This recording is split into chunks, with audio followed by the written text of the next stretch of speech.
तो चलो आज जानते हैं हवाओं के बारे में, ठीक है ना। क्या जानते हैं आप हवा के बारे में? जी, जब स्थल से कैसे बोलिए? स्थल से समुद्र की ओर चलने वाली हवाओं को शीतकालीन मानसून कहते हैं।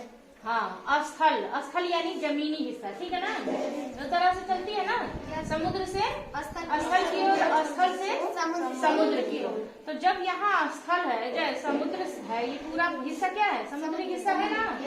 अब यहाँ से क्या होता है, जब हवाएं चलती हैं तो यहाँ से चलते हुए जब स्थल की तरफ गई तो यह कब चलती है? ग्रीष्म ऋतु, ठीक है ना, गर्मी के ऋतु में। और यही क्या करती है?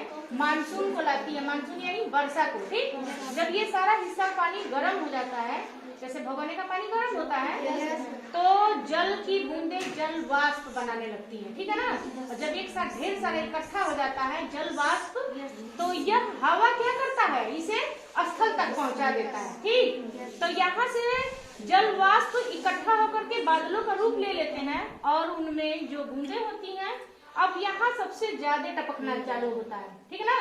बूंदे पूरी रहती है ना, जैसे भगोने का पानी में से टपकता रहता है पानी, वैसे ही जब ये पूरा समुद्र का हिस्सा गर्म होता है तो हवाएं जब समुद्र से स्थल की ओर चलती हैं तो ये मानसून ले आती है। यहाँ से चलते हुए और ऊपर की तरफ जाएंगी तो धीरे धीरे उसमें जल के जो वाष्प है वो खत्म हो जाएंगे और राजस्थान पहुँचते पहुँचते एकदम खत्म हो जाता है। तो यहाँ क्या होता है? सबसे कम वर्षा। कितना % वर्षा होती है? 50 सेंटीमीटर से 50 सेंटीमीटर से भी कम वर्षा यहाँ पे होता है, ठीक। अब देखिए, यह गर्मी ग्रीष्म ऋतु में चलती है ये हवा समुद्र से स्थल की ओर। अब देखिए, ये सारा हिस्सा बर्फीला हिस्सा है, ठीक, उत्तर का पर्वतीय भाग। अब यहाँ से जब हवाएं कहाँ चलेंगी? समुद्र की ओर।